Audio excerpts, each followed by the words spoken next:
Hello and welcome to the Unnamed Automotive Podcast. My name is Sammy Hajisad, and with me as always is my good friend and fellow automotive journalist, Benjamin Hunting. Say hi to the people, Ben. Greetings, human listeners. Greetings to everyone, and I'd like to extend a special greeting to our guest this week, another automotive journalist who goes by the name of Chad Kirchner. Welcome back to the show, Chad. A special geeking? Is that what you were about to say? I was about to say that, yeah. Because we are geeking out before that. What your listeners should find interesting, though, is, we obviously talk a little pre-show to make sure microphones and stuff work. But Sammy suddenly sounded a lot better when he did his intro. Like, he got up real close to his mic or something. Well, he goes into broadcast mode, which is... he's got a really good broadcast voice. He would be good for AM radio.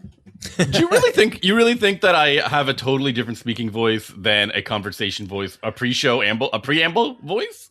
Your intro there was definitely different. You're kind of back into normal Sammy mode now, but yeah, there was a moment there I felt like I was like it made me want to call in and be professional.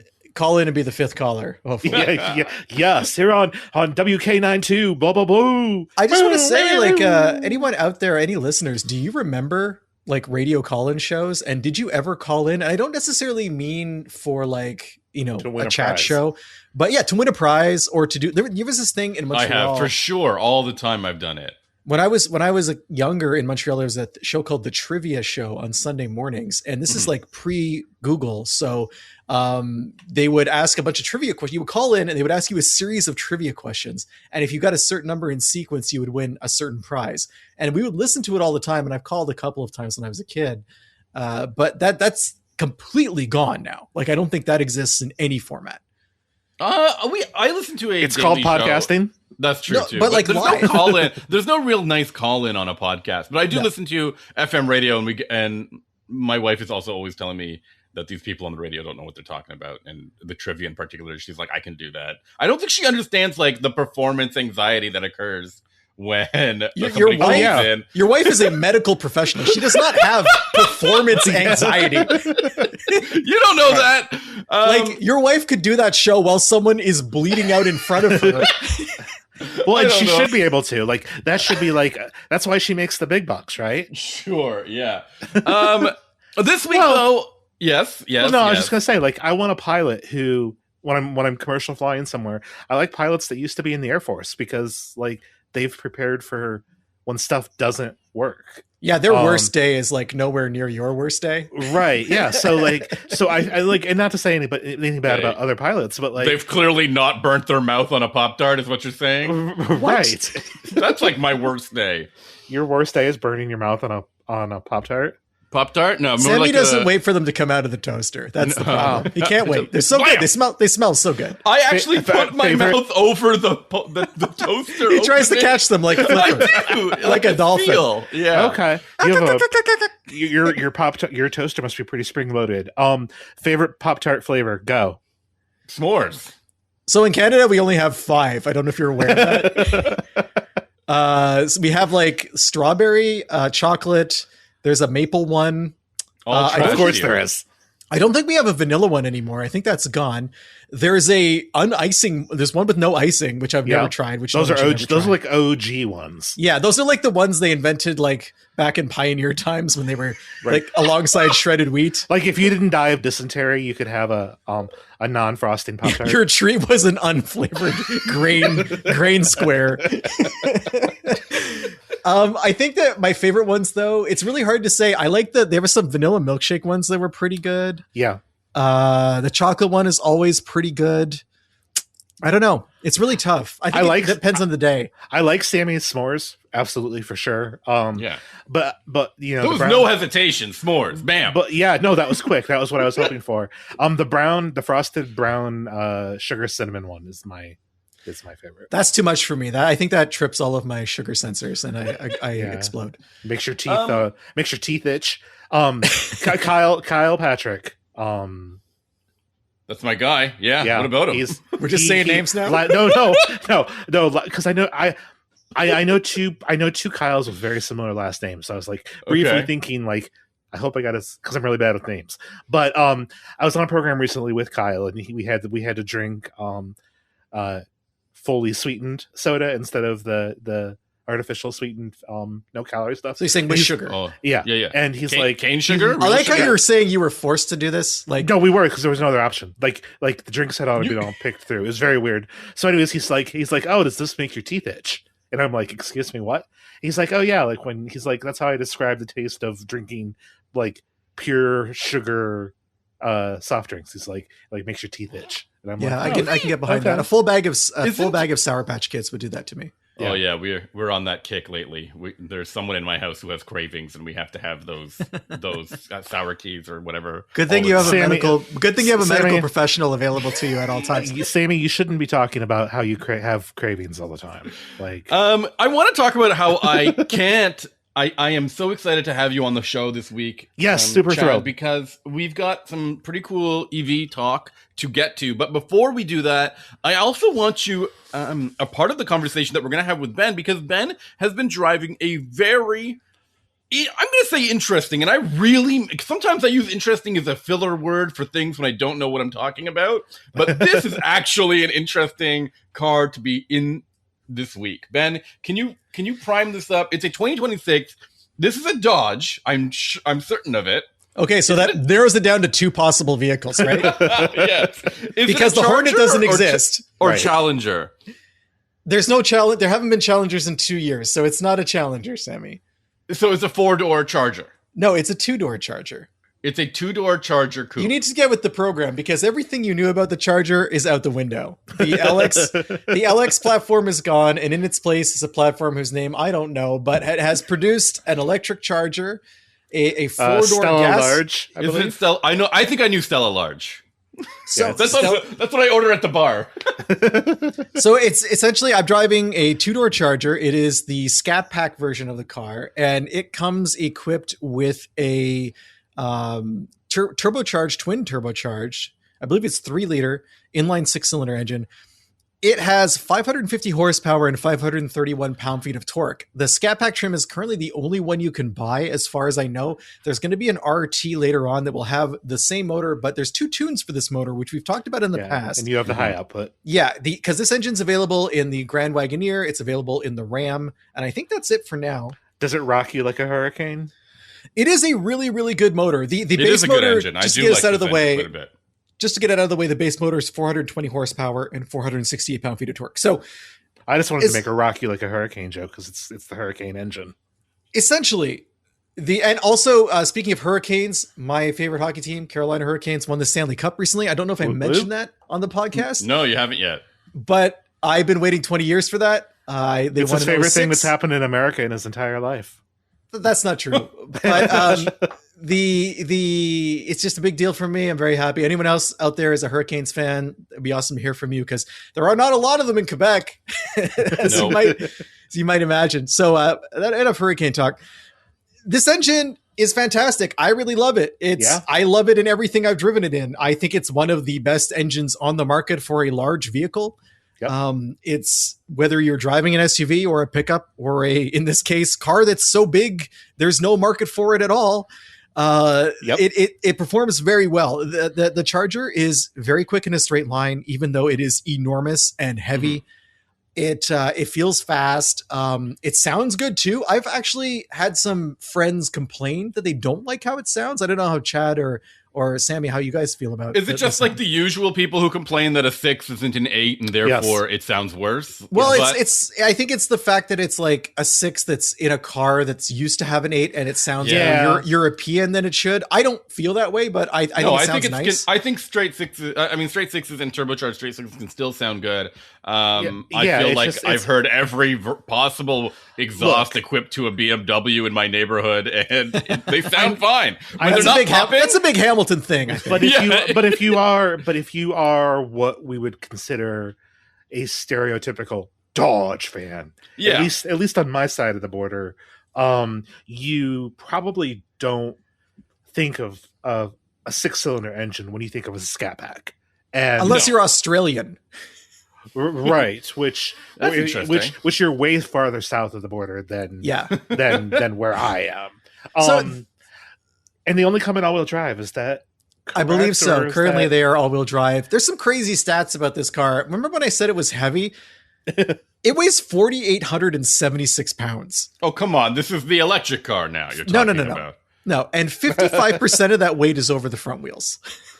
No. Yes. Okay, hold on. I need you to break this down. We have not talked about this car. This weighs 500 pounds more than my Grand Wagoneer. Just want to put that out there. And 1,000 pounds more than my CTSV. That's within 100 pounds of the M5 wagon. With the full which is a plug-in hybrid. Yeah. But it's still lighter which is heavier than the all-electric 5 Series. And it is, however, lighter than an RS6, I believe. So at least it's got that going for it. It's lighter than the Death Star. Woohoo. So I led with the weight because it does 60 in 4 seconds, which is nuts. And it does the quarter mile in 12.3. That's really good. Yeah. For a car this size, I mean, come on. But I these numbers don't make sense anymore. We're at a stage where grip is so. Well, yeah, you have all-wheel drive, so you're going to be able to launch. I mean, as long as the software is right, you're going to be able to launch consistently. Yeah, I tried the launch control on this, and it is, suitably bananas. It's actually very simple, much simpler than past launch controls that I've used. Like, instead of having to set an RPM that you manually want to use yourself, you just do the whole brake thing and then floor it and then let go, and everything else is automatically calculated for you. Yeah. But, getting back to the idea of grip, it also has 305 35 series tires. Oh, yeah, that's grip, man. Holy. So, RIP your tire budget when winter comes around. That's true. It's all-wheel drive. You just drive on the summers. It's fine. I wanted to talk a little bit about I'm sorry, Ben. I want to talk a little bit about the whole concept of this Charger because it first arrived as an EV. We saw it as an EV first, and then they were like, oh no, now it's also a 6-cylinder, a gas-powered version. Is the EV still around? Is that still available? Yeah, you can still order it on the website. So the RT that I don't think you can get yet, even though you can build it online, starts at 50 grand. The Scat Pack that I drove starts at 55. Then there's a Scat Pack Plus for 60, and then past that point, it's all electric. So for the same money as the Scat Pack Plus, you can get a Daytona Scat Pack. So Daytona is the signifier that it's electric.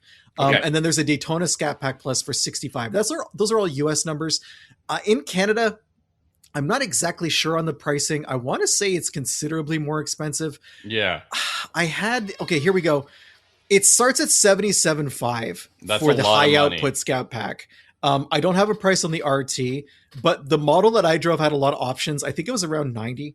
Okay, wow. So the RT that's coming out starts at 60, which is actually very competitive with the US pricing. That is okay, yeah. But the 6-pack is considerably more expensive. Mm-hmm. Four-door models, in a strange twist of events in Canada, I believe are $3,000 more across the board. Okay. So you can get these same drivetrain and features with 2 extra doors. Usually the 2 doors are more expensive. That's right. When it comes to performance cars. I believe that's the same in the US as well. I don't know what the exact price difference is. It's $2,000, I think, between the 2 and 4 doors. But basically, if you want the extra doors, you gotta pay for them. But it's not part of a weird bundle or weird package. Probably. This is a very damning them with faint praise, but that's probably the smartest thing about this car is in my adopting kind of a Wrangler philosophy where you can get making it simple to order, which they could have fallen into a trap. But I mean, I don't want to go off editorializing about the whole Dodge strategy right now. But yeah, I don't. Dodge strategy are 2 words that are very confusing to me. Because there isn't one. Well, there is. It's put a Hellcat and everything. It's 2016 again. But that's where I was trying to lead us to this. Yeah, but okay. So I like the Hurricane. I completely agree with Ben that is a fantastic powertrain, and I think it makes a lot of sense to use in a high performance car, which is what this is. But good old Timmy K, Mr. Kaniskas, has implied pretty heavily that a V8 will fit and that a V8 is coming. I think that's definitely a downgrade in this vehicle. But I'm also I have the opinion that it's not going to matter. I think this vehicle does not have a customer. Okay. I think that there is no equivalent car on the market anywhere near its price point. This is a problem for a car company. I want to qualify should be selling cars to people who will buy them. I want to qualify that because there are no large non-luxury coupes anymore. And when I say large, to give you an idea of this, we're talking about how this car can be either a 4-door or a 2-door. And there's the 4 Series and the 3 Series, and we're all used to that kind of like one sausage, many different lengths thing. Yeah. But it's not like that with the Charger. It's one sausage, one length, different doors. Yeah. This 2-door has a wheelbase of 121 inches. When I open the door to this car, my seat is so far forward, it looks like I'm 4 feet tall because of how close it is to the steering wheel and how much room there is behind it. It is crazy. And to give you some perspective, I believe, Sammy, didn't we do the calculations and it's almost 2 feet more wheelbase compared to a Mustang? 2 feet. Was this something like 18 inches or something like that? It was a lot. It's 6 inches longer overall than a Mustang. It's wider than a Mustang. And the wheelbase is insanely bigger. When you're in this car, the only thing that comes close to it dimensionally are like an 8 Series coupe, I think, would be kind of the same feel. Or maybe like, is there an S-Class coupe anymore? No, I don't think so. Like that's the closest, I think, size match for the Charger. And I think that's a huge problem for Dodge because this car is essentially personal luxury. It is not a muscle car. It doesn't feel like one because it is way too big. It is just way too, like at the end of the 60s, there were, actually it's the early 70s, but end of the 60s, there was a trend where car companies like Ford, Mercury, I think Dodge did it a little bit with the Polara. They made full-size cars with big block V8s. Like Ford had the XL, and there was a Mercury. It was like a Marauder, but it had a different name. It had an X in it as well. Everything had an X in that period.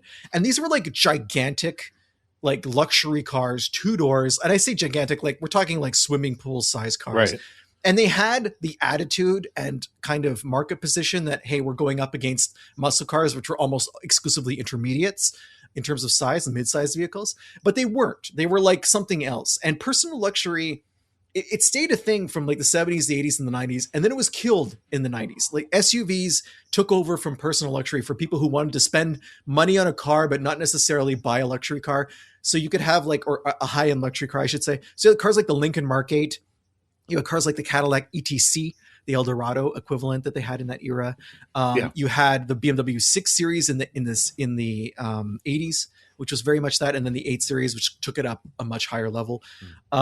You had Dodge even tried to do it with vehicles like the Murata, and there was a 2-door what's that company, Imperial, in the 80s as well.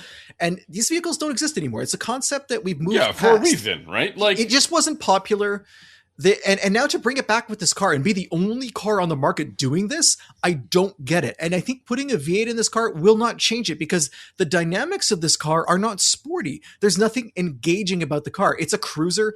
And even that, as much as I like the engine, it has an 8-speed automatic. Usually, I believe it's a ZF box. I mean, it has to be, right? That's what Chrysler uses almost exclusively. I normally love this transmission. It is not well tuned in this car. It was surprisingly jerky at low speeds. I've never encountered that in a Dodge product before. It doesn't feel refined. It feels like this car feels old. It feels like something that should have come out like 8-9 years ago. Wow. And it's not charming in the way that the LX platform was, where you knew you were in an older car. You knew the technologies were like dating from a different era. And that was kind of part of the appeal. But now it's like, here's this brand new car. I'm inside of it. The interior is very normal. The stitching doesn't really line up on the dashboard and the door cards. The infotainment is fine. Everything about it is fine, but it doesn't feel special. And it looks enormous. And it's just an odd experience. And like, it has some really positive aspects and it has a bunch of very puzzling aspects. And it was just a strange experience overall. So basically you're telling me that this car is this bizarre blend of like a European large Grand Tourer, but without the refinement that usually arrives with those. I'd say it's the size of a European Grand Tourer. And I mean, it sounds like the performance characteristic of an inline, of a turbo inline 6 like that might be along those lines as well. I guess there's also Japanese. No, but the driving experience is radically different. There's nothing connected about this car. You are floating above the road. And then the size is basically What? It's like an SUV? Like it's just that big? It's it just huge. feels that big? Does it It's feel like huge. you're really? You mentioned like you're floating above Are you the road. familiar? Are you familiar with a Gerald R4 class aircraft carrier? I feel like It's the not that Mustang, big. the Mustang already feels big, and this is like way bigger than a Mustang.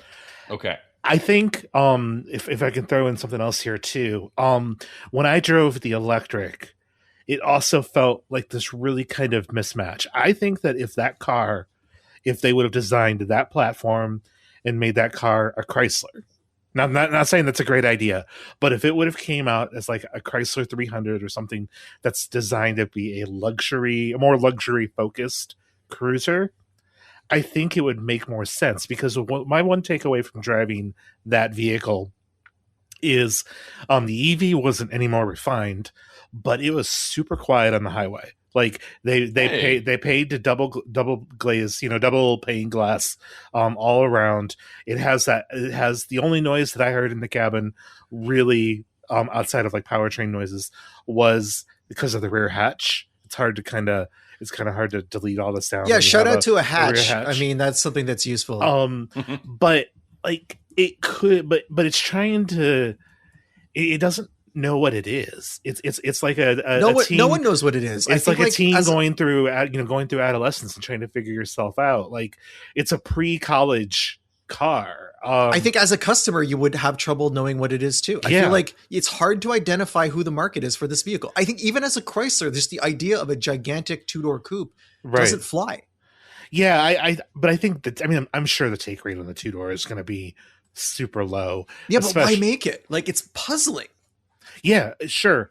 Well, maybe they felt there were enough Challenger sales that they couldn't get rid of the two-door. I could see that. But Challenger was like affordable, right? And much smaller, which is crazy to say. Because that car was huge. Yeah. But like I'm going to pull up the Challenger dimensions here. Okay, to me, affordability was a huge aspect of the previous Charger and Challenger and 300C or S or whatever you're going to call it. In that you could have it at this really entry level like price point all the way up to that like nearly $100,000 Red Eye or whatever Demon. Right. And to me, where this thing starts seems to be a little bit on the high end, almost twice as much as I kind of expected. There's no base GT V6. Yeah, I guess that's because the six cylinder by far was the most popular powertrain on both Charger and Challenger. But even if they could introduce a naturally let's say they throw a Pentastar in this. Yeah, it wouldn't drop the price by $15,000, right? Like, no, they're probably trying to. It's a new platform, and they got to pay for that platform. And Stella Large, I think the interesting thing about the wheelbase with Stella Large is because it was designed to be an EV platform. EVs tend to have those really wide wheelbases. Yep. So, in some ways, like you're getting this benefit of all of this interior space, which is interesting when you talk about the 4-door version, because it's not a different sized car. Like it is just 2 doors added. They cut out that second row of doors. Yeah, that's what's so eerie about it. And like it's just there's dimensionally there is nothing different. And even between like a 3 Series and a 4 Series, like there's some things that are different. This is not that. It is just popping the doors in. It's wild. So the vehicle is 4% longer than a Charger. Than a Challenger. It's wider, longer, and taller. I'm looking at the wheelbase now, and the wheelbase looks like 5 inches longer. Yeah, than a Challenger, which was already a big car. Everything about this car screams like priority was being able to stuff as much battery pack as possible. Right? Like that's what you get with a massive wheelbase. You're able to put as many batteries as you can between the axles, I guess. And because that keeps the center of gravity lower. And to me, it just seems like there are consequences of trying to do this, and there's consequences of trying to do this for a car platform too. But other automakers have been able to make, I think, EV. What is an EV car that I can think of? No, but we're skipping over. Massive. We're skipping over the fact that we all know they could have done this differently. Yeah. It's not like they were forced to make a 5,000-pound 2-door coupe the size of a pickup truck. Like they chose to do this because it cost less money to do it this way. That's the bottom line here. It was like they did not have the money to properly develop a Challenger replacement and a Charger replacement, so they tried to do both at the same time. Right. And we're looking at what that looks like, right? And it doesn't look like something that I think maybe for the Charger it's fine, for the four-door it's fine, but for this coupe, and I'm specifically talking about the two-door, it just seems like a vehicle without a customer. I don't understand how they're going to market it. Well, and we're also, I'm sorry, but we're also talking about an electrification platform that the North American Stellantis doesn't have any experience really doing electrified anything successfully. So you have the Stella platforms approved under Tavares, and you have all of these European brands of Stellantis, focusing their engineering talent and resources on that. Yeah. And it's very obvious after Tavares left and Kuniskis came back out of retirement, he made it very clear he didn't like anything that Tavares did. And I think that some of the decisions that he's making as head of North American product is it like reactionary? Yeah. And it's not figuring out how to work with Stella Large. It's not figuring out how to make this platform kind of work. It's very much like, well, we've got this, we have to use it. Let's figure out how to put a V8 in it. And speaking of experience with electrified platforms, I mean, how problematic are the plug-in hybrids that they're selling right now? They're catching fire. Are they selling them? They don't have any. No, they're not. I think they're still on. I don't know if they're still on the stop sale, but like, they've killed all of their plug-in hybrids, the new ones. Instead of fixing them. Yeah, basically. Because they're still like, they could possibly catch fire and things like that, and they just didn't want to fix them. They didn't want to engineer. They didn't want to spend that.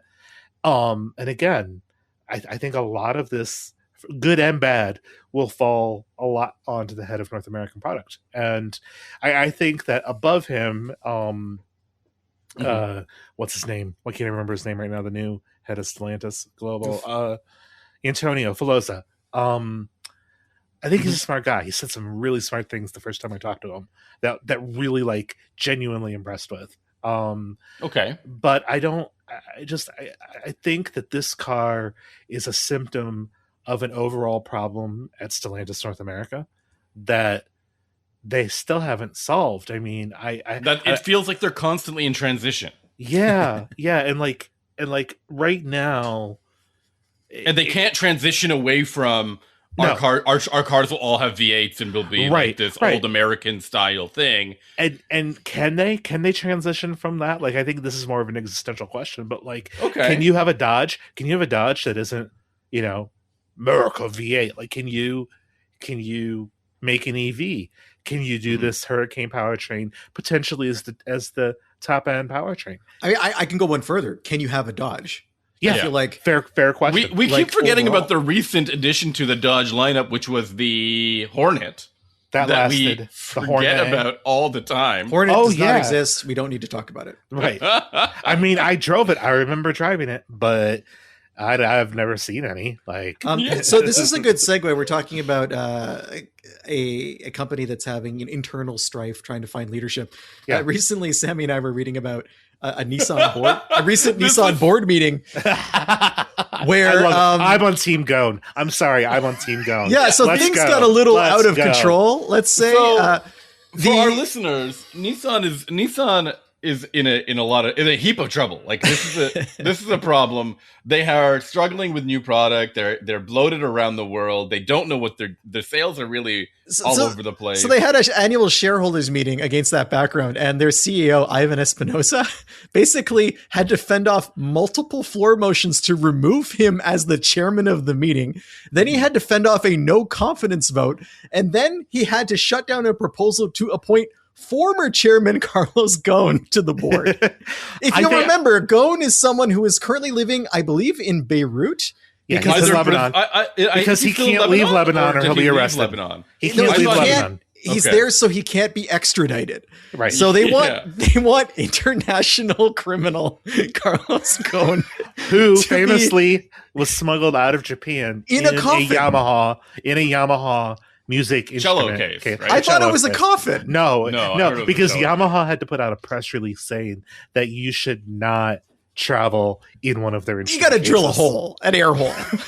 Well, the important thing here is and that if you've watched Game of Thrones, you have to also have a poop hole too. So this was crazy. Before the meeting even was called to order, there was a no confidence vote. Yes. in Espinosa. So if you the next That time is you think your insane to job me is not going well, right? Yeah, that's true. So can I'd like to say one. I almost wonder if that Carlos Ghosn motion was a plant, because of course Carlos Ghosn, who's very full of himself, managed to very quickly say, "Oh yeah, no, I would totally do it. Of course they should have. Of course they should have." Did he really? Is there a he commented for today. some type of immunity, I will do anything. He talked about it today. True. I mean, most of the meetings can probably be Zooms, anyways, right? Like this is the ultimate. Yeah, that's a totally reasonable way to run your business. So if you look at Nissan over the past few years, Carlos Ghosn did one thing extremely well. Two things extremely well: smuggling himself, escape, and cutting cost and improving profitability. Like the Nissans were bad under his reign because he was cost focused too extensive of a limit, like to a limit that didn't make sense. I would argue that a lot of the product today is way better and in some cases good than when Ghosn was leading it. But you do bring up a really good point. I'm thinking back on Carlos Ghosn era. The key is he conglomerated everything. He made you're right. He cut everything that wasn't necessary. He made everything the same around the world, improved profitability, saved the company from completely going under. Probably, yeah. But and people bought the cars. People bought Nissans because they couldn't get a loan for anything else. Right? Isn't that the way it worked here? Well, and now the thing is, what people don't really realize is there's some reasonably good, if not like genuinely good, Nissans out there. I like the Versa, and now that's gone. Yeah, and of course the new Leaf would say that. The new Leaf is good. The Leaf is fine. I've driven e-Power, the new 3rd gen e-Power that will debut on the new Rogue later this year. Okay, but isn't that just very good? Outlander? No, that's the plugin. It's the extra. No, it's not. That's not the plugin. There's going to be a different. It's a serial. Getting a new Rogue. It's their serial hybrid. Yeah. Cool. No, the current Rogue plugin is just the Outlander. I mean, if Ghosn was smart, which is good, which is surprisingly good. Yeah, hybrid. The Outlander PHEV is the best Nissan Rogue you can buy. I think that by far. I think that if Ghosn was smart, he would campaign to become chairman of Mitsubishi, because Mitsubishi is slowly eating Nissan alive from the inside. so the new Mitsubishi Eclipse. That's brilliant. The new Mitsubishi Eclipse. The new Eclipse is just that badge engineered. They're doing the same badge engineering that they did in reverse for the Outlander, whatever. No, but okay. So Ghosn made some mistakes. Before you even talk in what you mean, the money and the fraud and the but keep in mind that everybody's doing there's only really a couple of months difference between Ghosn and Jose Munoz, who was also tied up pretty close into that, but got out at the right time. And look at him now; he's running HMG the key is to always have a Yamaha cello case nearby. Yeah, absolutely. No, so you don't have to wait a couple of months custom ordering one to your size, and you can escape when the escaping is good. The problem is culturally with Nissan now is they refuse to see any of the positives that Ghosn did. Like, so he's persona non grata. You can't talk about like a cross cab. Not that they should bring the cross cab back. They shouldn't, but it will never happen because it was a pet project of Carlos that's Ghosn. one of the reasons. Yeah, well, a new one might be better, but nobody there. I know a lot of people that work there. Nobody there likes Espinosa. They don't. I think that's pretty clear. There's no confidence. There's no. But internally within rank and file, there's no confidence there. So that was my segue. That was my segue to my tire talk. I just thought that was funny and wanted to bring that up. Funny for us, not so funny for Nissan. It's hilarious. Like I saw the news and I'm like, I have a Shutterstock image from when Ghosn was still there, where he's behind the wheel of a Navara, I think in the desert in Morocco, and he's just got a white Nissan Polo on, a white Nissan hat with a red Nissan written on it, and he's giving a thumbs up, a smile and a thumbs up to the camera in the middle of the desert, all white. Kind of out this in the guy, middle. Yeah, like it is. So, he was scouting out potential non-deportation countries. Right. It's just so good. Like, and honestly, I think they could do worse than Carlos Ghosn. Like, yeah, for sure. I mean, he was a man with a plan. He was prepared. He got out. Yeah. Oh, it's tires. Sorry. Yeah. So I've been testing a set of Ventus S1 all seasons. They are on our 2015 Outback, and I talked about them, I guess, last month, maybe like 2 or 3 weeks ago. We've had a chance to put some more miles on them. This isn't going to be an in-depth update, but 2 things I wanted to talk about. One, noise. I'm trying to figure out if the noise is louder than the set that we took off, because I'm starting to notice some noise on them now that I didn't notice when we were first driving them.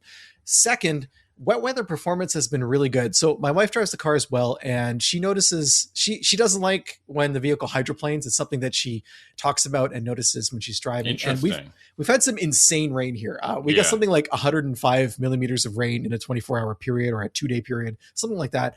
It was pretty crazy. There was a lot of flooding, but that's like a mile of rain, right? Yeah, it was three bushels of rain.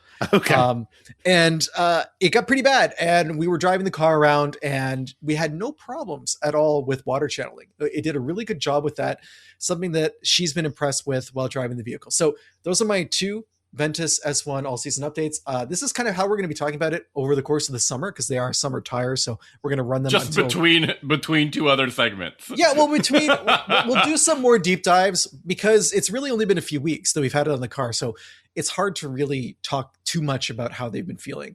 But we have some longer drives planned for the car in next month.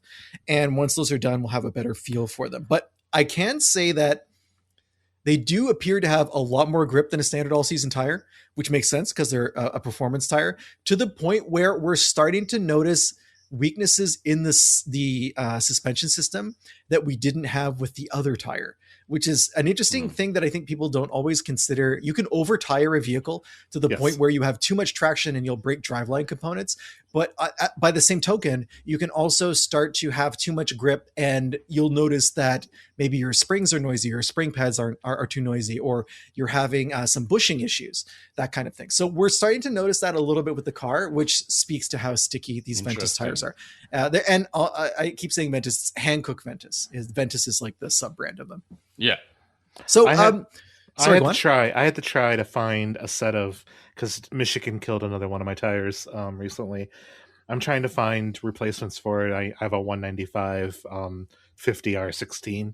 Yeah, that's tough. Nobody makes them anymore. No. You could go to Coker and pay too much money. Well, I went to so it's an annoying. It's an annoying problem because, one, it affects me personally, so of course it's got to be annoying. But two, I mean, that is the American thing to say, right? But two, more importantly, is the average age of what a car on the road right now is 14 years, 13 years, something around there. Like, people are keeping cars longer for whatever reason. And we're going to talk about affordability here in a minute, anyways, with a vehicle. But you're gonna have to be able to buy tires for these things, and I understand. Oh, well, there's fewer cars in those sizes, so it doesn't make sense for us to make them. I reached out to Michelin directly because I've got a bunch of contacts there, and they're like, "Well, our Uniroyal, we got some stuff in our Uniroyal brand, but Michigan, you Michelin start to get pushed into very narrow niches of tires where you don't have selection, you just have." Maybe 2 different brands. The only thing that Costco had available for me were 2 summer performance tires. It's and a lot of that is because the reason you see smaller diameter performance tires is because Miatas are a thing. Yeah, and there are tons of people who are still driving Miatas every weekend on a racetrack, and so 15, 16-inch tires are still being served for those customers, but they're exclusively ultra high performance summer or track tires, and they're not appropriate necessarily for daily driving. And my last set of tires that I bought, I had to buy 4 just because it was time, along with the road hazard stuff. A tire rack gives you 2 years of road hazard. Well, it's been 2.5 years. So, but Costco gives you 5 years, and I'm like, okay, well, I'm going to buy a set of tires from there. I don't care.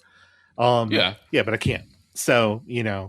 so I ended up actually having to go to the dealer, and I'm not super thrilled about that, but the pricing was competitive, the tire rack, for what I was able to get. So Yeah, take a look at the date code on those tires at the dealership before you put them on your That's car. a good idea. yeah, because well, they had to order them in, so we'll see. But Like if you can, I mean, Yeah. and when I say date code, look at every tire, because the chances are they're not from the same batch. sure. You don't want a 7-year-old tire on your car. Oh no, absolutely, I absolutely don't. That's what I worry about. Yeah. Even with performance tires, like I sometimes end up getting tires that are 2 years old, and it's like, I know I'm going to run those out before they age out, but I recently had tires. I don't drive my Cadillac as much as I would like. And I had a set of, can't remember what was on them beforehand. In any case, I had a set of tires age out on the car. Like they were 8 or 9 years old, and they just weren't safe anymore. They didn't feel great in terms of grip. Right. And I had to end up, I was able to get a decent deal. They're 18-inch. Yeah. But I was able to get a decent deal on a set of replacements, but it sucked because, I had good tread on them and whatnot. It's just that we don't think about like tire rubber and compounds. Right. Oh yeah, we don't at all. Yeah. Especially when you start looking at like auctions on like Bring a Trailer and Cars and Bids, and you're like, man, the date codes in these tires like are terrible. And people are like, oh, well, the tread's fine. Yeah, I don't trust that. Thanks. Yeah, they're fine until it delaminates on the highway, like right. destroys your fender. But, speaking of like car affordability, we have the solution, Ben, Sammy. Really? We do. It's going to solve all of our problems. I saw it on the internet. So, okay, tell me. This week, we finally were able to see official pricing on the Slate Auto, I guess, blank Slate is the official model name. I don't know. The truck from Slate. It's here, sort of. So let's give our listeners a recap of what this Slate Auto is. It is a new American electric vehicle startup that is promising to sell an affordable electric truck or trucklet that has many, I guess, like sacrifices in order. I would call them compromises. Sacrifices. It's a compact 2-door short bed pickup. Have you driven a 2011 Ford Ranger or older? Do you have a friend who keeps a Ranger in the backyard for bi-yearly trips to the dump? That's yes. That's what you guys are getting from this. Yeah, they were promised. Well, okay, so we'll get into more details, but yeah, that's how I kind of described it. I did an interview with ABC News this week about it, and that's kind of like I kind of gravitated to that Ford Ranger kind of thing, an S10 from the late 90s, early 2000s. Now, famously on the podcast, we like smaller trucks. Same. Modern full-size trucks are too big. I think mid-size trucks are a good form factor, but you can't get a long box with a mid-size truck these days. It's almost impossible. Yep. And so we're in this weird world where practicality from a task perspective is hard to find. It's all focused on daily driving and passenger comfort. Yep. So this is not a solution for that necessarily. No. It's almost the anti-solution. But Slate promised us a mid-$20,000 electric pickup truck, and they delivered a $25,000 electric pickup truck with a whole bunch of asterisks. And what I would like to say before we get into any of this, because I don't know how long we'll talk about it, but what I would like to say is I've been covering this business for 11, 12 years now. Ben, I've known you for at least 10 of that. Mm-hmm. I have an MBA. I consider myself like an expert in this business. And I consider myself an expert in electrification. I'm sorry if that makes me sound very conceited. No, why would we have you on the show otherwise? No, but I don't like talking about myself. but I genuinely believe I know what I'm talking about. Mm-hmm. And Slate is fascinating. I'm not saying that Slate will succeed, but there are so many like weird variables, because I will argue I'm blue in the face that this is the perfect timing to introduce this a $25,000 pickup truck. I don't think the timing could be any better than what it is right now. I think it's better than when the tax credit existed. I think that this is the perfect time for Slate to do this. Now, if you look up the definition of luck, it's preparation meets opportunity. And I think that the opportunity is here. Slate has fallen down hard on the preparation. And that's where obviously we're going to get into that there. But like, so what are these asterisks, Chad? What are the biggest asterisks for you with this truck? Because they are.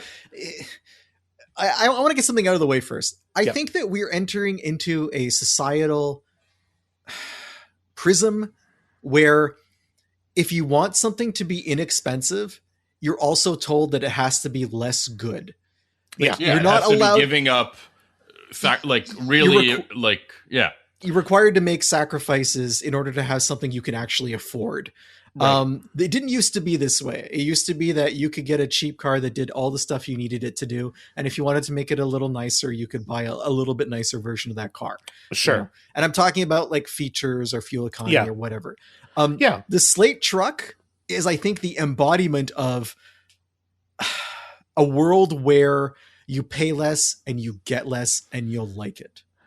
And you have to do it. I'm not going to, I don't want to take quite as, I don't want to call you cynical, but I don't want to take quite as a cynical definition on it, only because hear me out. Here, I'm gonna make the most pro kind of case I can for Slate, but there's still a lot of asterisks that I'm also feel like at the end of the day, I'm not sure if this company makes sense. I don't know if this company succeeds. I have a real hard time seeing a total addressable market, a TAM. I'm sorry, it's the only time I'll use business talk, but I don't see the TAM big enough for this to be successful.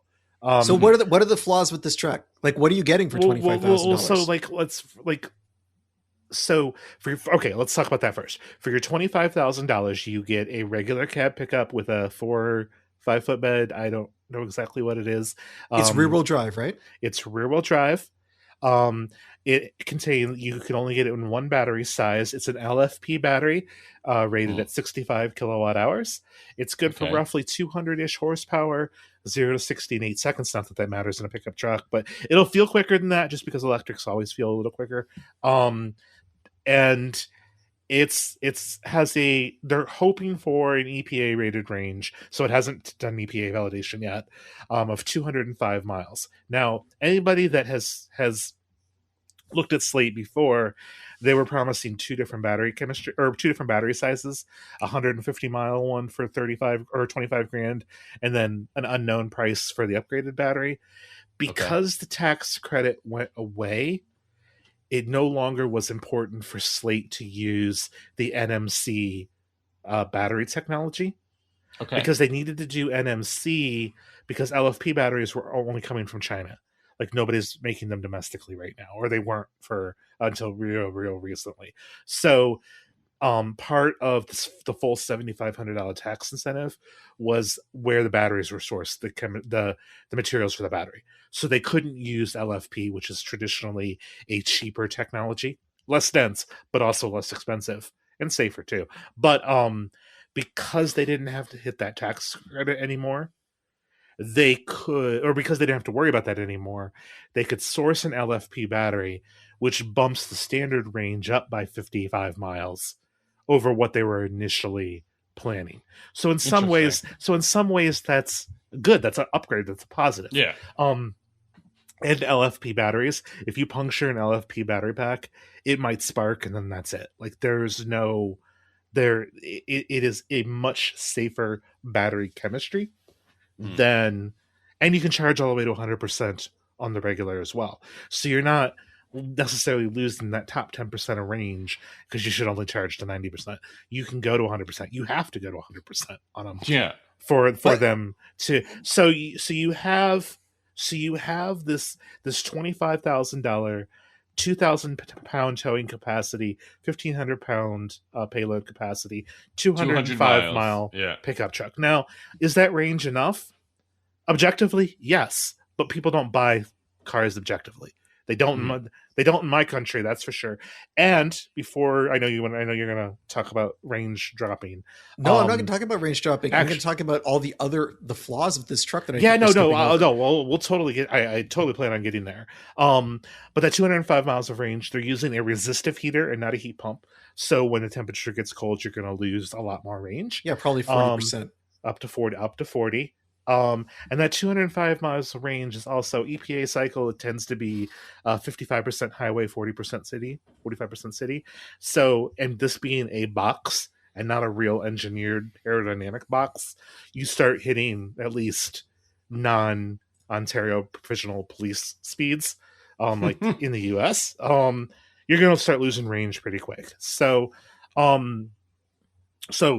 But objectively, if you look at just that, if you just look at those things, this seems like a great idea.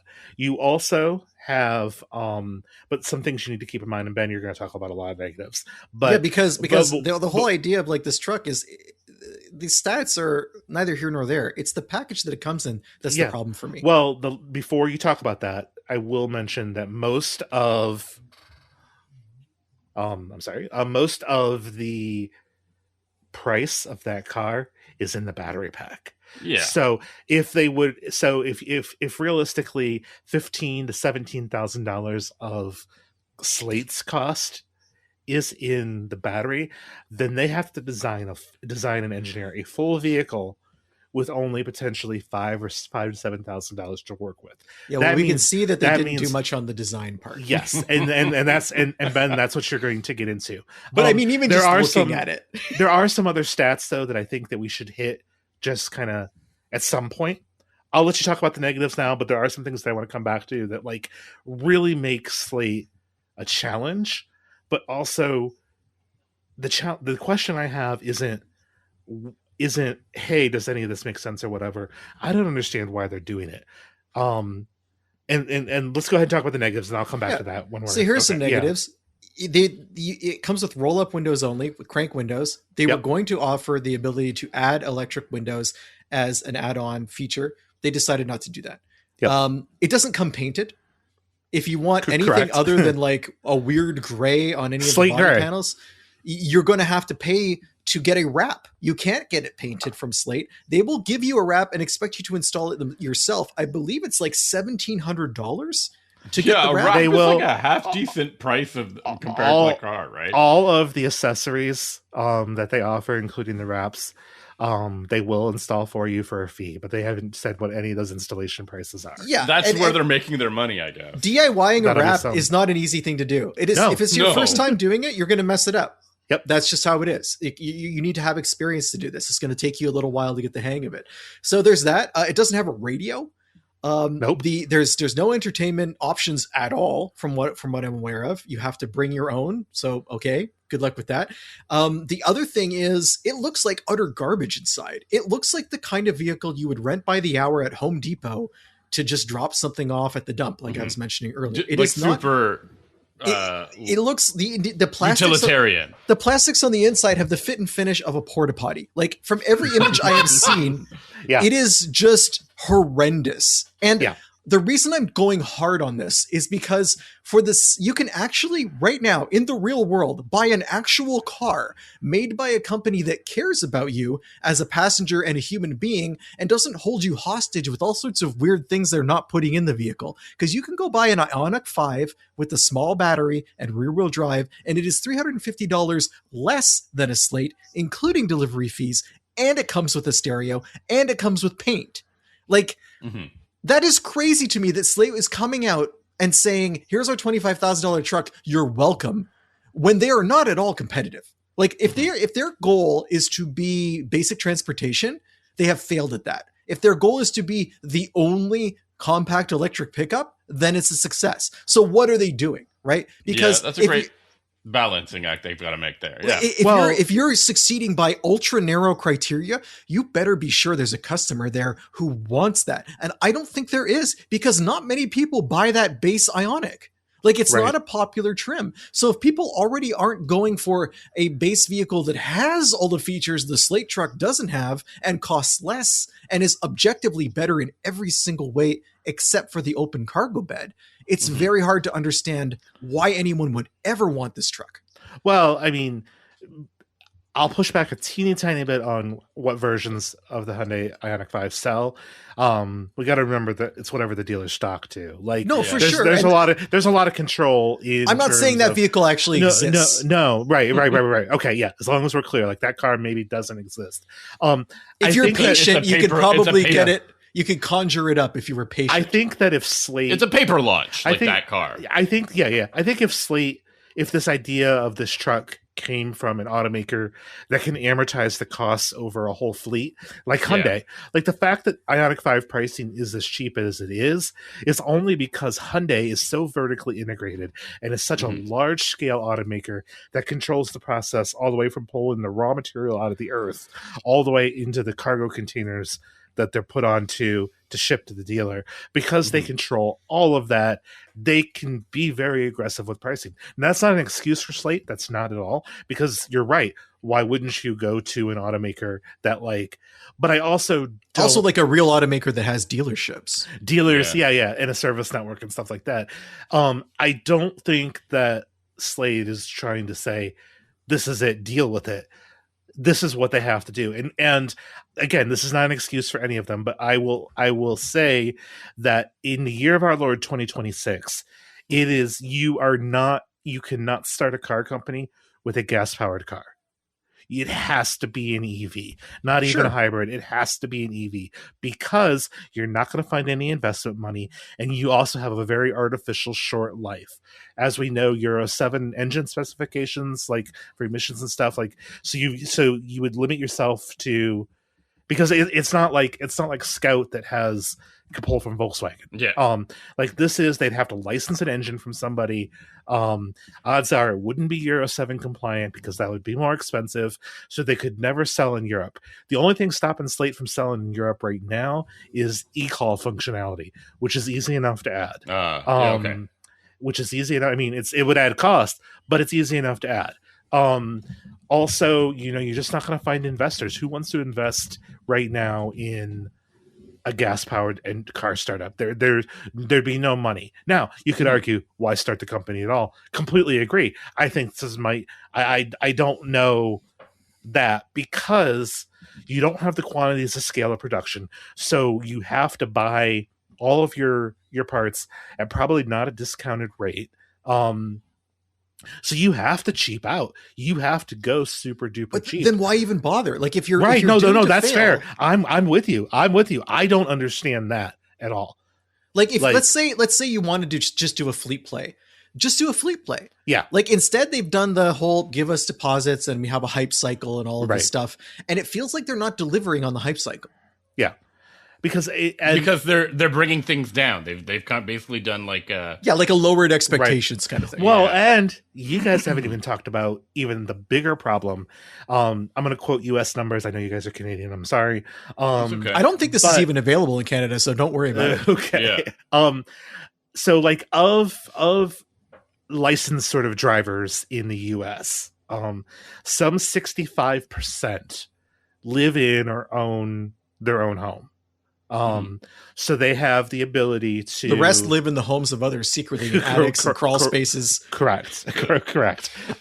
So that's the lowest kind of hanging fruit. If you own your own home, it's easier for you to install home charging. If you are somebody who can't charge at home or charge at work, you're going to have a very bad time with EV ownership. And the only EVs owners that I know that have switched back to gas or to a hybrid have been folks who couldn't charge at work or at home. They'd have to go to chargers all the time, and they just didn't like that experience. If you're that person, a hybrid's a much better choice for you. Now, the problem is that if you are somebody who's looking at a $25,000 vehicle for the affordability aspect, you probably don't own your own home, which means you aren't going to be able to charge it at home, which means maybe what if it's a second or a third vehicle charge? Yeah, in that case, but that's not how they're pushing this. They're not pushing this as your second or third car. This is just a solution to the affordability problem. And if that's the line they're going to take, then potentially they want somebody to have this to be their only vehicle. And if that's the case, they're not going to be able to charge at home. And unless they have workplace charging, they're going to have a problem of where they're going to charge this. And I'm gonna, if you're saying, this is interesting what you're saying about they want this to be your only vehicle. Well, I'm not saying they're specifically saying that, but all of the messaging has been we are solving the car affordability problem. Okay, but if that's the case, then they have another issue with the buyer base, because if you have a family, you can't have this be your only vehicle. No. Well, you spend the extra $4,000 or $5,000 and you get the second row with the. But then you're no longer having a truck, right? You're having like the weird Bronco style thing. The weird Bronco thing that maybe you can take the roof and stuff back off again. But that doesn't even get into the bigger problem, which is something like only like 20 or 25% of all car sales in the US are new car sales. So like you have, so if you're going to the bottom of the market in terms of affordability, offering a vehicle that doesn't make a ton of sense to somebody, that's before you even talk about interior quality and whether this thing is that. When you just look at the numbers on paper and you realize that this doesn't make any sense, and then you factor in that you are in the cheapest of cheap seats when you could go for maybe find a Versa still hanging around or a Venue, or a Trax, or like a Venue or Invista. All these vehicles that are way nicer than the Slate, right? Right. Yeah. And granted, the Slate could be cheaper if they didn't use the EV, but back to my point, you can't start a car company that way. You know how else it could be cheaper? If they replace the seats with just like a chain, like a chain that you hang from. Yeah. And the steering wheel is also like two chains. Right. And they get two chains to do a marketing thing with them. There you go. It's like a corporate synergy, like we're in 2013 again. Right. And see, this isn't how you fight the Chinese either, because you're using LFP chemistry, which means you're probably licensing a CATL battery, which is Chinese. The GM approach at least is a little bit more thought out. And two, like again, China's a completely different discussion, but like this isn't it, dog. Like there is going to be a small group of people of regular retail buyers who find this appealing. I have a colleague that both of you guys know who's super excited about this product, but I don't understand outside of some magical fleet play that may or may not happen. I don't know how there's enough customers out there. Now, I also don't think that they could have started this company any other way. So we go back to Ben, to your point. Well, why do it at all? And that's, I think, the fair question, because yes, you want to, because in a lot of ways, this car is a culmination of what internet commenters say they want. Yeah. And the problem is I said this to Ben yesterday. It's like the meme stock of cars. Yeah, absolutely. Yeah. And the problem is internet commenters will never buy anything. They don't. Well, internet commenters might not even be real. You know what I mean? They might be the same person with a million accounts, burners. So you're saying that like it's possible that a bot farm created enough hype to create the Slate pickup? That would be amazing. And obviously, I really do think that. And obviously, the smartest, most intelligent people listen to this podcast. So I don't mean any offense to them, but a lot of folks that say, "Oh, I want this back to basics vehicle," don't turn around and buy the back to basics vehicle. But I mean, back to basics means it doesn't. Sorry to interrupt, but back to basics doesn't mean crappy. No. And I think that's the problem that I have with the Slate truck, where they're like, "Hey, back to basics means plastics you'll cut yourself on and no radio." Well, that's why I like. The Versa and the new Sentra. Like, you don't feel like you're not being penalized for being poor. Yes, maybe buying a Nissan isn't the same as buying a BMW, but you're not reminded constantly that you're poor. And I think that like if you drive the Slate, I think you will be. And that's not a good feeling. That's not a good, like you should be allowed to have nice-ish things. Like there shouldn't be. So I don't know how you force other automakers to get into the affordability. We had affordable. We talk about the Chevy Bolt all the time. We do. Yeah, it was affordable. It wasn't $26,000. It was a million times more hospitable than the Slate. But it was exactly drivable, and it wasn't a truck. Okay, let's be clear. It's not a truck. Even the Leaf is 1,000 times more affordable, more hospitable. And I don't even mean the current Leaf. I mean the previous generation Leaf. Right.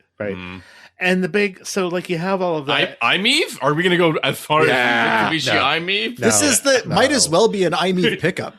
Yeah, with range. Come on, the iMeave didn't have range. Yeah, this will charge a little bit better. Mitsubishi's eating everyone. I tell you, man. And then the big elephant in the room, the big 116, 117-year-old, 118-year-old elephant in the room is, again, I'm not putting faith in Ford to be able to do much of anything. However, they are promising a $30,000 EV truck here by the end of the year, and yes, $5,000 more expensive is a lot of money when you're looking at a $25,000 vehicle. That's what, 15-20% more expensive. That's not an insignificant amount of money. So I don't want to trivialize that price difference. But at $30,000 pre-delivery, which we don't know what the delivery charge is on the Slate, if we're talking about a $5,000 difference between trucks, you're going to get up to possibly 100 miles more of range, which is almost worth it right there. And a real company that's not going out of business in 2 years. No, hold that to the end. That's going to be the most dramatic ending. You're going to have, a bit more range. You're going to have 2 rows and four doors by default. So you're going to, now it's probably not going to have as much second row room in the Slate because they can make a little bit more space out of that. You're also still going to get the pickup truck bed. So you're going to get the ability to carry 5 plus the pickup truck bed. Plus, you're going to have a radio. It'll probably be something that supports Android Auto and Apple CarPlay. You'll have paint, and you'll have glorious paint. Probably all the paint options won't be free. Some will probably be $500 or $1,000. But you'll have paint, and then, Ben, to your point, you'll have a dealer network, a repair network, and the backing of a 118-year-old company. Yeah, so I mean, going back to your MBA, I'm sure that you were taught that when you're entering a new market, you need to make sure there isn't an existing company that will clobber you. Yeah, there is. There is. It's called Clobbering 101. It should show up. Yes, it's clobbering time. Yeah. No, you're absolutely right. It should show up in the T section of a SWOT analysis. It's just the other thing though too is I don't trust Ford's pricing shenanigans. So no, I don't either. Like here, I have to give Ford a lot of leeway here because the Maverick Hybrid is 40% more expensive today than it was when it came out. When they refreshed 40%. They refreshed, and it's still better. Yeah. Well, they made it worse. All of these most recent Ford refreshes, like Ranger 2, all have cheaper materials in them, and the cars are more money. Like the original 20. That's a Honda move. This is what Honda did with the beginning of the Pilot. They were like, we're just gonna make all of our cars. And remember how like everyone was freaking out when Ford was like, yeah, you can 3D print a cup holder for your Maverick, and now we're like, Slate is like, you can 3D print a seat. I like the idea of a back to basics vehicle. I like the idea of really trying to address the affordability problem. I'm not seeing how Slate does it. I'm not. I'm just not. And I won't buy into this whole idea. And I've seen a lot of people on the internet, especially some of our colleagues, be like, the Chinese would never do this or that. Like, here's the thing. I think they would do things significantly better than this, unfortunately. But hear me out. Like, a lot of people talk about, well, the cheapest EV in China is, what, the equivalent of like that BYD seal, for example? It's like, you mean like in China where they don't have to ship it across an ocean and pay tariffs? Yeah, pricing is but also I did the math on this the other day. Whatever that car is, it's it's priced at like $9,000 in China. And it's like, okay, well, why can't we have this for this?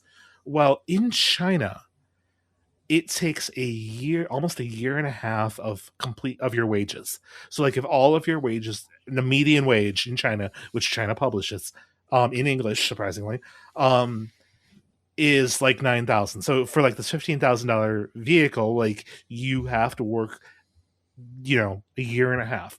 It would be the same thing if you looked at U.S. median income. It would be the same thing as that car costing $70,000 in the U.S. Whew. So, okay, we're ahead of the curve. We're ahead of the curve on that. Cars aren't cheap, and Chinese cars aren't cheap in China. There's over 1 billion people, so there's a lot more people above that median income range that could afford these vehicles. But these are by no means cheap. Now, that doesn't mean that China's competition and stuff won't help make our cars better. I'm not saying that.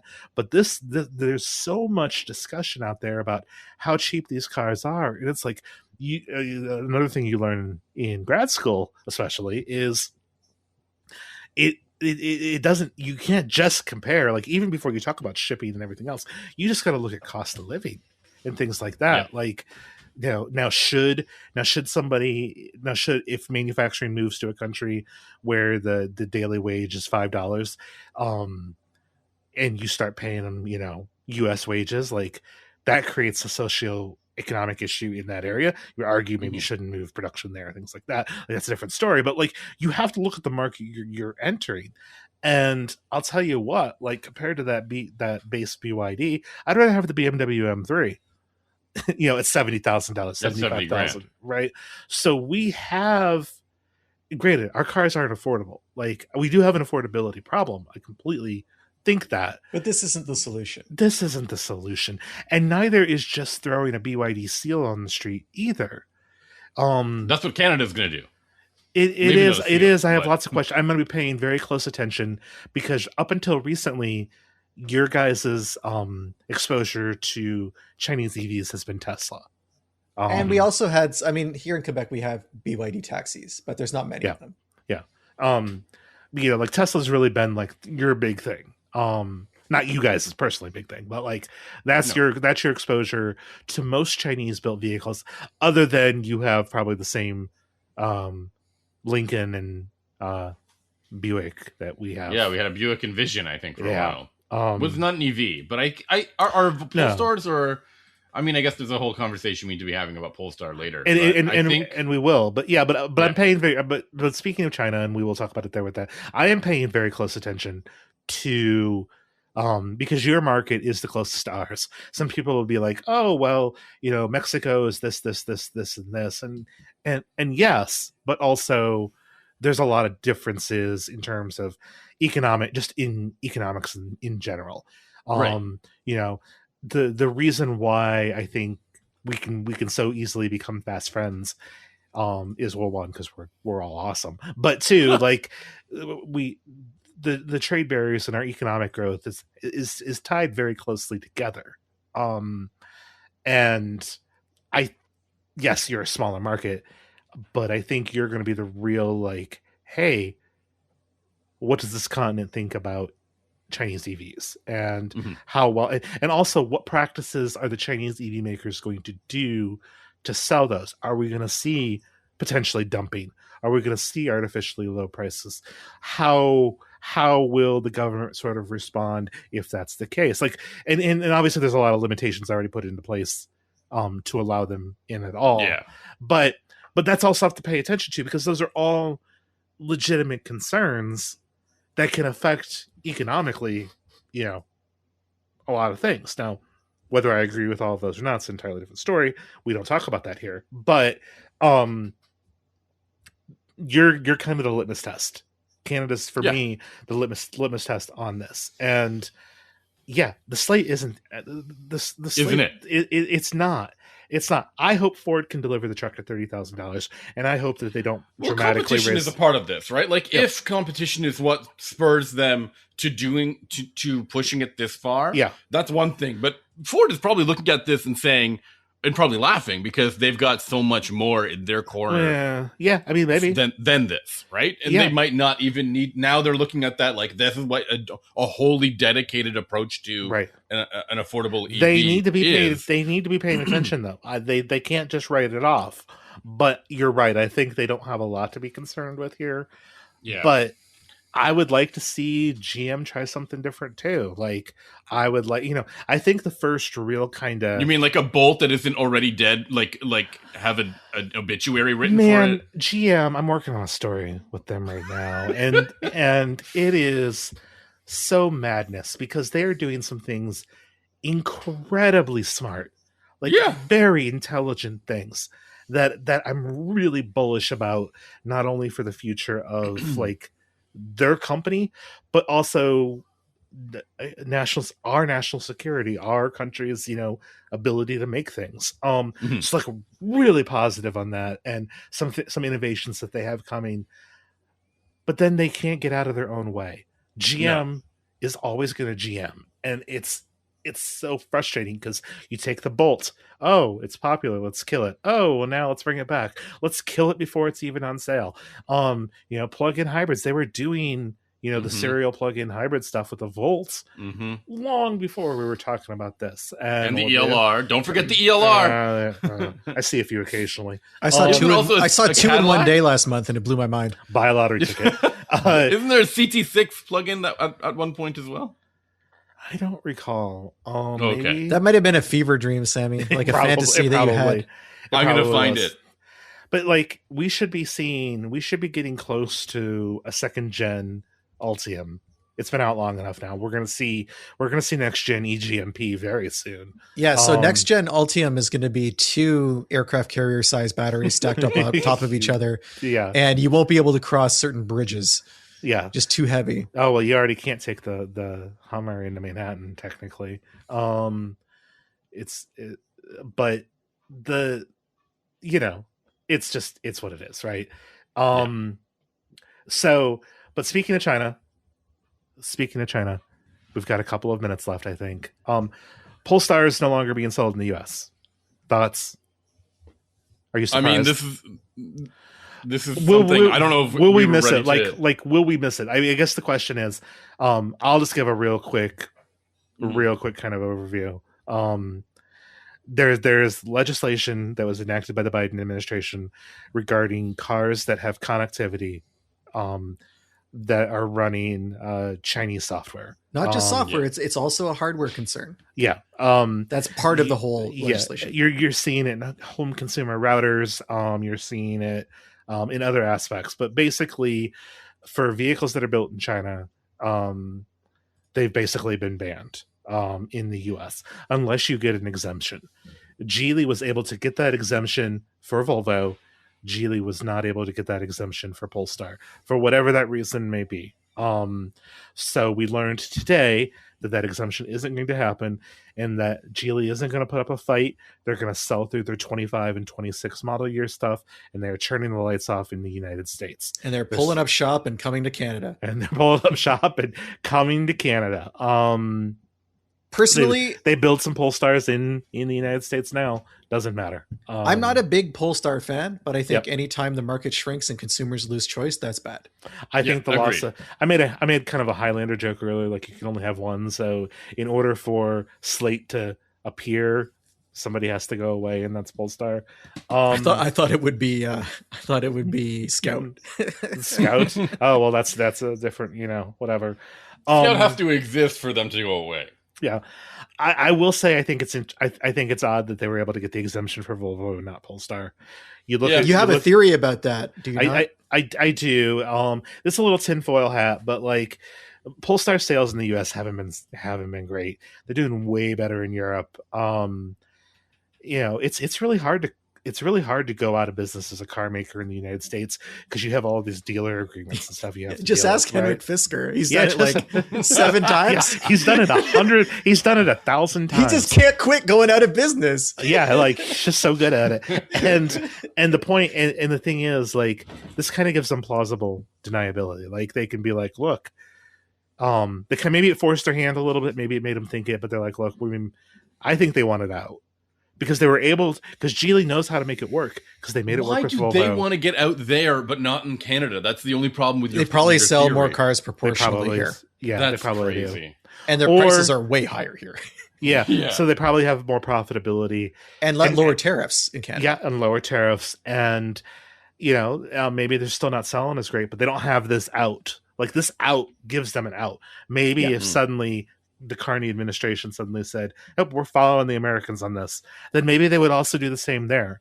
But Volvo obviously has more name recognition. We can argue till we're blue in the face and whether it was a good idea to split Polestar off. I don't think it was. Some people think it was. But long story short, they're in the United States. They're gone, and there's a lot of discussion stuff out there. I feel like you should, if you want to know more about that, do that. I'm sure you guys will talk about this a little more maybe next week because I know we are short on time. Because we've been talking for 18 hours. We did get carried away. Well, but, we also meta podcasted before we podcasted. That's right. We got carried away. But Chad, can you please give our listeners a really quick plug to where they can find your latest work and how they can get in touch with you and all that jazz? Oh my goodness. I have a Star Trek podcast that Benjamin has been on at least two of that he should check out called Temporal Investigations. But can't wait to be on the third one. I'm excited. Yeah, soon. We're doing some stuff. But I have Temporal Investigations, in case people didn't hear that. Yes, and you can find a link for that and the stuff that I've been doing. Some stuff with Ars Technica. I've been doing some stuff with Jalotnik. I mean, you can more or less Google search my name. But I'll have either Sammy or Ben put a link to just my homepage at chadkirchner.com in there, and that'll have everything there. I'm really active on Blue Sky. If somebody wants to say hi and say, "Hey, I heard you on here and thought you were terrible or thought you weren't terrible," I'd love to hear some feedback too. So, Blue Sky's fun. Everyone should be on Blue Sky. Except people who shouldn't be on Blue Sky. Except for people who shouldn't be there. Yeah. You can find our work at the unnamed automotive podcast.com. While you're at that website, you can see all of our previous episodes. You can get in touch with us using a contact form there. You just fill it out and it lands in our inbox. If you don't want to go through all that rigmarole, you can just email us the old-fashioned way. It's benjamin@benjaminhunting.com. Or you can reach out to us on social media. You'll find me on Instagram. I'm at Sammy_hi, like you're laughing. And Ben, as he mentioned, is on Blue Sky. He's at Hunting Benjamin there. Ben, what are we talking about next week? So I'm going to be doing some towing with a massive Ram HD pickup, and I'm probably going to be talking about that. I'm going to see you with that truck. I hope so. I'll be driving to hang out with you with a Subaru Trail Seeker, so I can't. The Outback, just call it the Outback. I'm sorry, Outback. As we're both Outback owners, so we can't. We got to stick with the company line. We can't start rebranding everything Outback. Thank you so much, Chad, for coming on and talking to us, not just about Slate and Chinese cars and EVs and all that jazz, but even during the Charger discussion as well. We really love having you on. It's an open door policy. You let us know when you're available and you want to talk cars. Well, look at the podcast stats after I'm on here. When they drop, they're always better. Don't terrible. Worry. No, podcast line always goes up. No, but sorry to your listeners for this one running long. Just it's we have a lot to talk about. So I'm really glad to be here. I enjoy talking to both of you. I don't get to see my Canadian friends as often as I'd like because Canada's another country. Turns out. Thank you, everyone. We'll talk to you next week. Bye. Bye.